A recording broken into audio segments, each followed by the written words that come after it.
folks. Hi everyone, hope everyone's having a good night. Just as I turn my volume up, I apologise in advance for massive bouts of sneezing. Hay fever has been insane today. It's awful. I get the good drugs.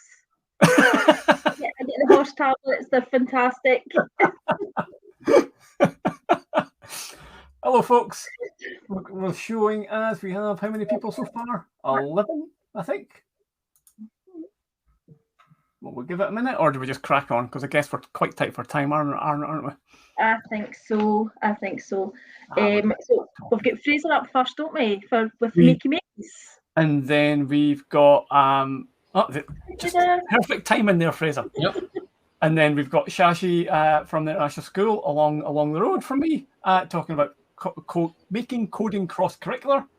Yep. And then we've got some colleagues from down in Mearns Primary School, Fiona and Marie Claire, talking about a coding track from nursery to P7. Mm-hmm. Going to be a good night. Cool. In that case, do we just hand over to Fraser just now? I think so, Fraser. On you go. This is a fantastic one. Okay. There we go. That's what I was waiting for. Okay. So first of all, thanks to Brendan and Tony for inviting me to speak at STACS. I'm going to speak a bit about the Makey-Makey and what we do in S1. When I started this and they were giving me a half-hour slot, I thought, how am I going to fill it? But turns out I've had to cut quite a bit. So actually, when I share these slides, I've left some stuff up on as like hidden slides that you can look at more detail if you want to later. So I'm a computing science teacher at St John Ogilvie High School. I'm finishing up like my 4th year there. And before that, I was at Stuart Academy. And I've put my Glow email address on there as well, because I guess most people are teachers, and if they want to look me up. I'm not saying I can answer every question, but I'll try. So what is Makey-Makey? Well, I've got one, for one thing, as well as the picture that's on there, and I'm going to try switching camera so that you can actually see what I'm doing, and I'll try and do some practical stuff. I was going to show a video tonight, but I've just cut that a bit for time. I'll share the link to it, and I'm guessing we can share that on Twitter as well. What it says up here about you can make anything with a key or make anything into a key. That's essentially what Makey-Makey is. So you can turn any conductive material or conductive object, anything that conducts electricity, you can turn into a USB keyboard and mouse. That could be a Scratch game, like most of the examples I'm going to use tonight are Scratch, just because everybody's seen it, or it could be just some random web app that you found that wasn't specifically designed for Makey-Makey. It could be MakeCode. It could be something in Python, whatever it is. So you can make some sort of physical controller that can interact with a program that a kid has written. Different materials you can use for it. I mean, they've got coins there. The obvious one is tinfoil, and I'm going to use some tinfoil for some of the stuff I'm going to demo tonight. There's Play-Doh. I've only used that in a code club setting. I haven't used that in a classroom because, to be honest, I think it would go all over the carpet and could be a bit messy. Pencil lead. So, of course, it's not actually lead, it's graphite, but it's a good conductor. So you could draw a paper controller, and the paper itself is not conductive, but each button that you draw would be conductive. You can have a banana piano. So that one they used a lot in their sort of videos and things, going back to the original Makey-Makey logo with a banana and things. But any sort of fruit and vegetable that's got high water content, even some sweeties will work, like jelly babies will work. And of course, speaking of water content, you could just have like 4 buckets of water, and those could be your arrow keys for your cursor. So you could have kids presumably outside jumping in 4 buckets of water, and that presses a different button each time. Is it only for Scratch? Well, I've already said that, but didn't I? Skipped. No. So I'll show you some examples towards the end of other stuff that I've done with it, controlling a drone or a Python program that was gathering some data.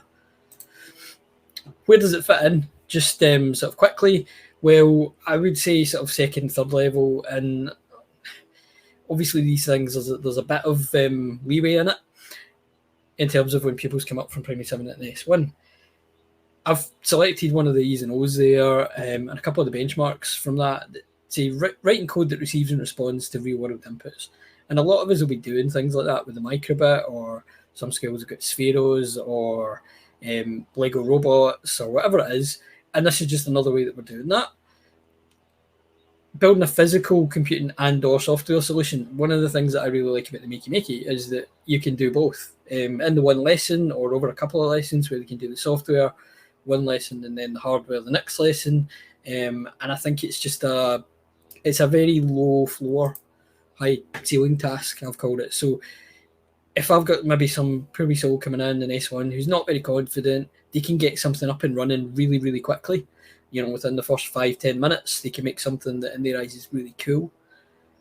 At the same time, I could have somebody who maybe has seen Makey-Makey before in the primary school, who has done loads of Scratch, who's a really confident programmer, and they could come up with something really clever, something I've never thought of before, never seen before. So they can really kind of let their imagination run wild with it. So what do we do at Ogilvie with Makey-Makey? When I came at first, the BGE, so like 4 years ago, the uptake wasn't great, and programming was right at the end of the BGE, or at the end of first year, end of S1, start of S2. Our pupils actually choose their options during S1, so it kind of meant that they were choosing their options before some of them had done any programming whatsoever, and I didn't think that made a lot of sense. So we've moved programming right up to the top. They're coming in with very, very mixed experiences, which of course a lot of people will have as well. I've been and visited the primary schools, and I'll talk about that. And we have some pupils who, completely understandably, it's not by any means a criticism of the primary schools, who have done a lot more coding than others. And then you think, well, how do I actually bring that all together at the start of S1? So one of the things I really like is what I said about it being a very kind of low floor, high ceiling task, where you can give them a simple Scratch thing to do, and then the ones who are really already quite advanced, they can go wild with this and do their own kind of extensions. So May and June, we've introduced Makey-Makey with the primary 7s at this point. I went out to visit all of our primary schools, so I went to 6 primary schools during study leave, spent about an hour and a quarter, an hour and a half with P7s doing a workshop. They absolutely loved it. We got some really good feedback, and I also learned a lot about what they'd done and what they haven't done, and it's going to help me pitch things in August. When I was doing that, I did a lesson about making a controller, and I'll talk about that at the end, give you a kind of example lesson how you could introduce it. When they then came for the 2-day visits, they weren't able to log into our computers, so we would have had to do something unplugged. So you think about, what are we actually going to do with 20 primary 7s for about 40 minutes? So for the last couple of years, we've done a binary number dance mat game thing with Makey-Makey, and I'm happy to tweet that.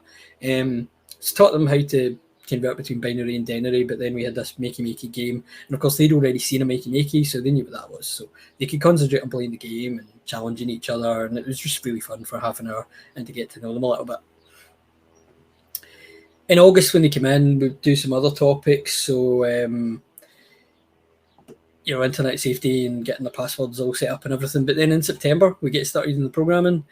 That pretty much runs through the end of October, which does seem quite long, but we're mixing up some Scratch, some Makey-Makey, do some other things with code.org in there as well. In November, beginning of December, then we would make a controller. So they do a little project to kind of cap it all off, where they work in a group and they've got to design and make a Makey-Makey controller. They've got a sort of budget, if you like, of materials, a little checklist of what they need to include, and then they make a controller for one of their existing games. After that, when we then go and do our other topics in S1 about making a website and animation and things like that, it felt a little bit as if we just stopped programming. So we then bring it back and we do a project that I'm going to talk about at the end that brings it all together. We've got 10 Makey-Makeys in school as well. Also, I sometimes bring in some, if I know I'm going to need more, because I've got some of my own. So I'm going to do a little demo here, and I'm going to sort of switch this up and put my Scratch window up. So hopefully that is showing, and I'm also going to switch to my other camera. So I've got a Makey-Makey board here. This is version 1.5. You can see the version on the back. If you've got version 1.2 and up, you can remap the keys and assign them different keys, but by default, these would be the arrow keys, like cursor keys on your keyboard, spacebar, click for the mouse click, and the earth, and you're always going to need something connected to the earth. Over on the back of it, we've got WASD keys, and these are inputs that you do with like jumper wires, so it's like a little pin that goes in there, and moving the mouse up, down, left, right, left click and right click on the back as well. And because I bumped the Makey-Makey there, it actually moved my camera. Just to show you a little demo then with Scratch, and the reason I picked Scratch is that even if you don't use it in your skill, I figured, well, everybody knows what the blocks mean. It does work with things like MakeCode, so you could use it with that as well. So when the space key is pressed, let's say I just want the cat to move 10 steps. Obviously, I could do that on a space bar, but if I get a couple of wires here from a Makey-Makey, and I'm going to put one on space, and I'm going to connect this up to a bit of tinfoil. That's just a bit of sticky tinfoil tape. It's kind of reflecting in the light here. It looks white, but it is just tinfoil. And then if I get another wire, and I'm going to put this on the earth, so long as I hold this one, whenever I touch that, you can see the Makey-Makey's lighting up, and hopefully you can see the cat is moving. So I've got a really simple tinfoil button. And even just something as simple as that, you show it to a first year, they've never seen it before, you get a kind of wow moment. Now, that's probably a bit basic doing it with tinfoil. You could also use other materials. So I've got here a bit of paper with my pencil controller for STACS. Now, when I did this last night, I had to go over it a couple of times in pencil. You might find you need quite a sort of thick, heavy coating. If I hold the earth again, and now if I touch the S here, I'm not getting anything at all. So that shows why you need to be careful with these things. The danger of doing live demos. And it's, there we go. Right, so I'm getting it on the pencil there, and I'm moving the cat. Obviously, the paper itself is not conductive, so you could have multiple buttons on the one bit of paper. And what you could do there is some things like pupils draw, like an Xbox or PlayStation controller. They could like draw and imagine the next controller, the next big thing, and then actually make it work. Oh, it's almost like a kind of paper prototype. And then last one, for now, I'm not going to show water, but I'm going to show Orbeez. So if you haven't encountered Orbeez, and in my experience, S1s are obsessed with them. They're about the size of a marble, consistency of jelly, and it's kind of like 95, 99% water. So these are really, really good conductors. Also, they feel wet to the touch, but they don't really leave things wet. So if you spilled a bunch of them, they will go everywhere, but your classroom won't be soaking. So they're kind of suitable for a computing classroom. If I put my space in there, and then if I hold earth, whenever I touch, and I don't need to touch the Orbeez that's plugged into, because Orbeez conduct, then you can see that's moving the cat as well. So I've done stuff with Orbeez, and like I said earlier, I have done the one with the buckets of water outside. It's obviously a bit more advanced in terms of the logistics that you need for it. I'm going to just switch back, and I'll show you a couple of like slides and examples of things that we've done in school. So there we go. One of these is a star jump counter. So this is something that I made when I was a probationer, and I was going out to visit some primary sevens for a STEM day, and I didn't know anything about what I was going to. I didn't know what they'd done, and I thought, right, I'll teach them something about variables. I had no idea if they'd seen variables before, so I wanted to give them a context, and something like a score or a timer or something like that seemed an obvious way of getting a variable that they would recognise. So with a Makey-Makey, we made a star jump counter. It's a little bit like the microbit step counter. There's 4 bits of foil, so you would put these on the floor. Like you can get this foil tape. It's kind of got a sticky backing. It's like double-sided tape. Maybe about 1 metre apart, so that a first year could be doing star jumps on the outer pair, and then they jump to the inner pair, and then back to the outer ones again. You would wire it up like so, and I'm going to show you the wiring in a little minute. The code for it is up here. Now this one's really good because it uses the Makey-Makey extension in Scratch. So in Scratch there is a Makey-Makey extension. You don't have to use it. So stuff like the left arrow, the space key works just with normal blocks. But if you want things like keys pressed in order, you can do it with that. So you can get like when left, right, left, up is pressed. and you could do that for like a dance mat game or an escape room code or something where you want a sequence of inputs. So I'm going to show this one again, and I'm just going to switch back to my Scratch window and down to this. So I've got some copper tape for this one. If I get a bit of paper, and imagine this is on the floor, right, and they're going to be a lot more spaced out because some little first year is going to be jumping between these doing star jumps. If I put a bit of copper tape on here, and then this is my sort of inner ones, and another inner one,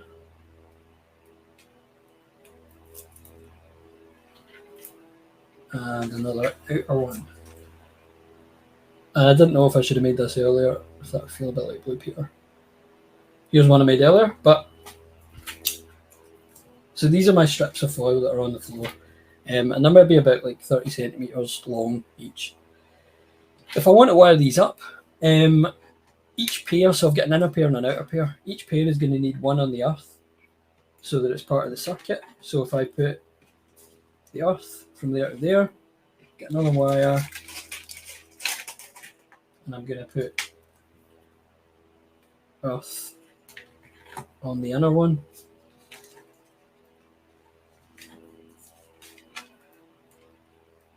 So these are now earthed, but if I put something like this, if I want to press that, I'm going to need something like the left and right arrow keys if you've seen the code for it. So if I just switch to my star jump code, I want the left and right arrows. So go left arrow for the outer one,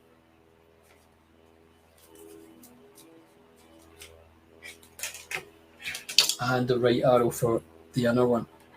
Right, it doesn't really matter which one's which. I may well have got this wrong.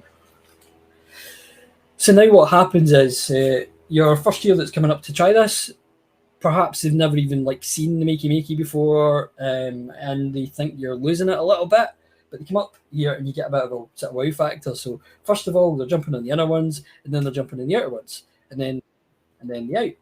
And hopefully you can see my Scratch sprite there is changing.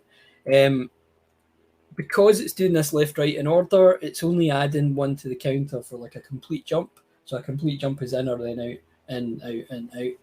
And that's just like a fun little thing that you can do. And I've got a GIF that I pulled from the school Twitter of a first year trying this, I think. So we've got a first year guy here who's jumping between these bits of foil, maybe about a meter apart.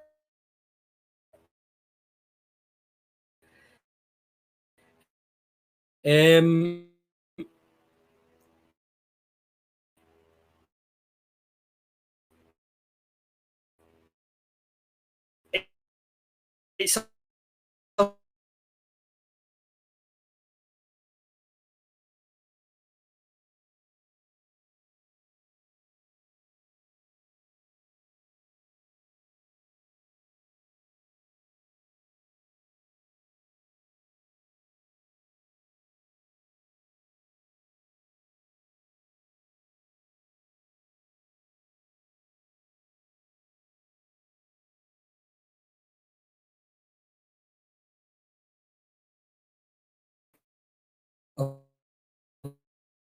got an inflatable hammer,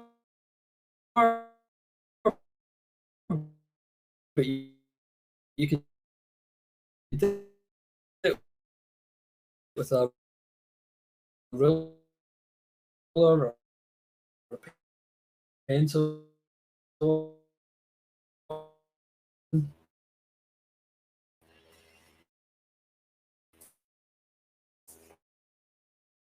And we made this sort of Scratch game with whack-a-mole. So this one.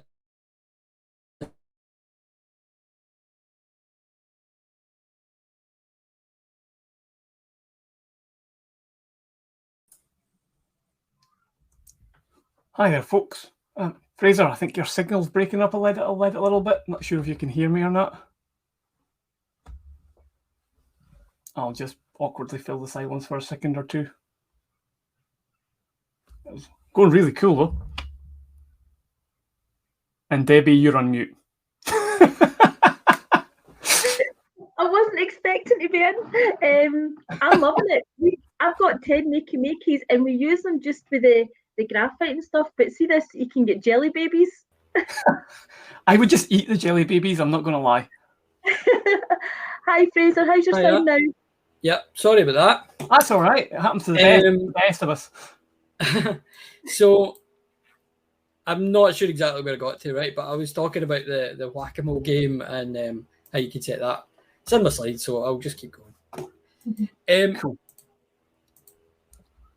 So if I can show one more kind of like demo bit here, where I had a Flappy Bird game.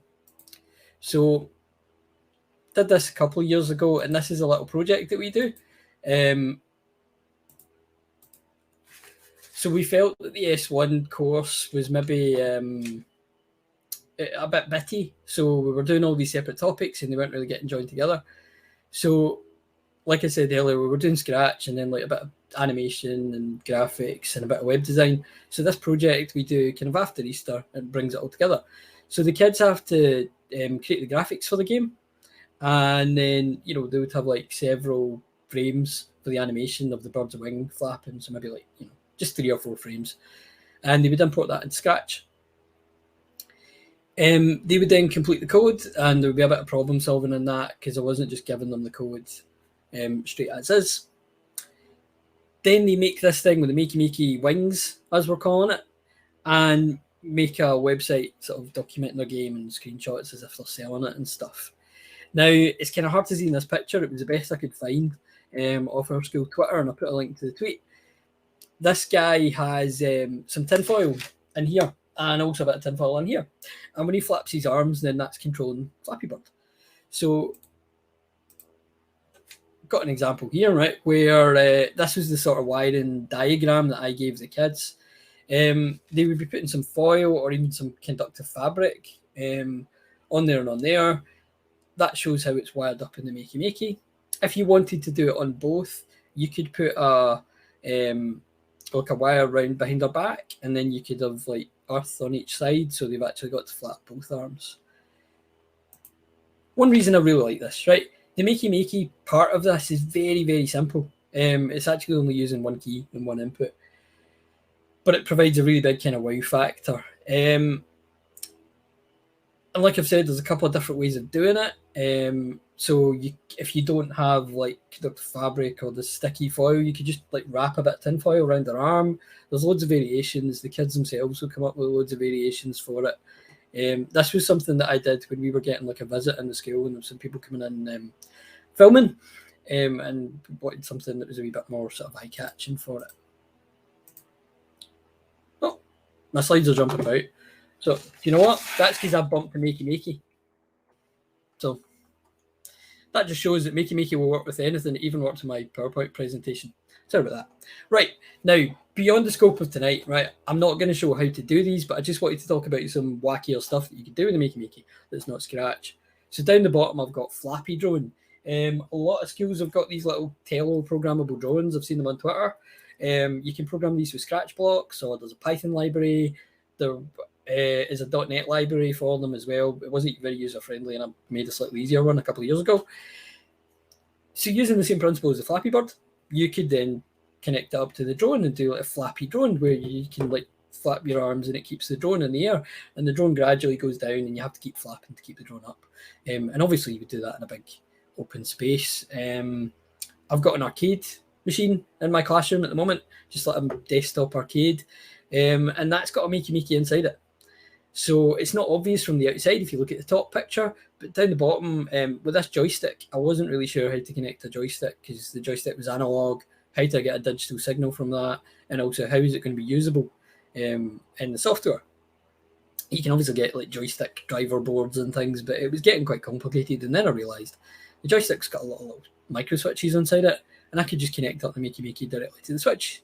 So now this joystick works with some like Scratch games. So put a Raspberry Pi in it with Scratch games, and they can control the Scratch game with a joystick. So that the first years will be able to play their Scratch game that they've made on an arcade machine.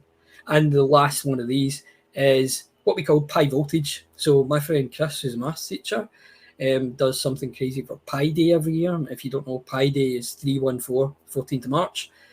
And he had this idea about how to like experimentally derive pi. So we made this big 2 meter by 2 meter grid. It was originally going to be 4 by 4 meters, and then we realized like that was literally too big to fit anywhere. It's got 18 inputs on each axis. So it's something like 324 coordinate points.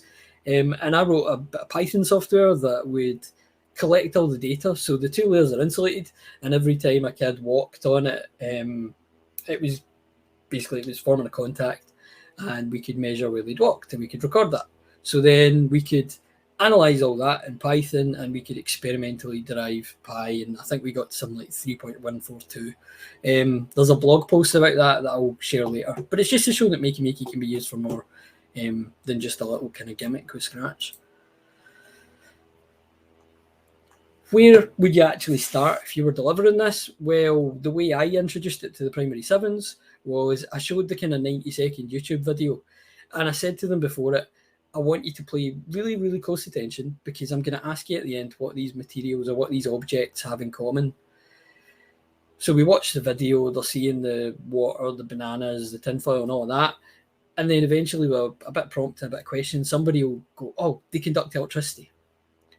The other way I've done it with the same video is to ask them in advance what ways they can think of controlling a game. So they'll come up with like keyboard and mouse and game controllers and all of that. And then I say, well, what about using a banana to control a game? And hopefully no one in the class has ever done that, or it steals my thunder a bit. And then I show them the video, and some of them will think it's a hoax and it's a joke and it's a trick. So then I'll get them up. And this high five demo, so the same thing I did at the start with the cat moving, I'll get two of them to hold a wire and then high five each other, and we make the cat move, or we make the cat meow, or whatever it is. And the whole class laughs and they think it's really cool, and then they'll try other things. They'll try a fist bump and they'll try an elbow bump. Sometimes they'll try slapping each other and see if that works. I then give them, like, depending on how much time I've got, some sort of Scratch game. So when I went to visit Primary Sevens, I had like a kind of half-completed platformer, and we did a bit of the code together.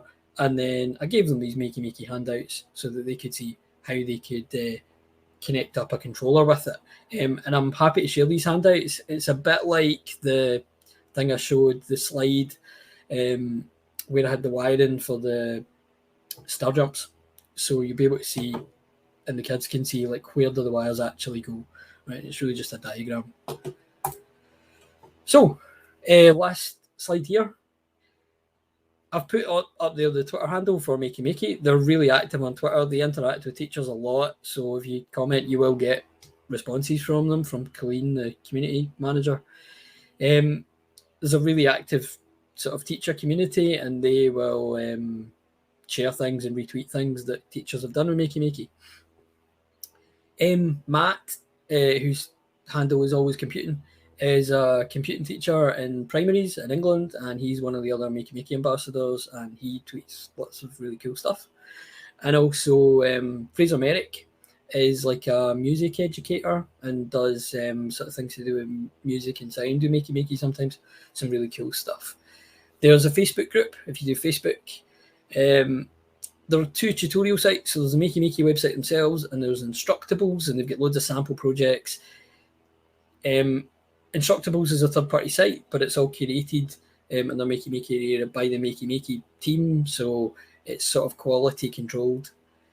And then at the end, I've put the blog link to Pi Voltage. If anyone wants to recreate that and have a big 2 meter by 2 meter grid and calculate pi with a Makey-Makey, you can do that, and I'll happily share the Python software as well.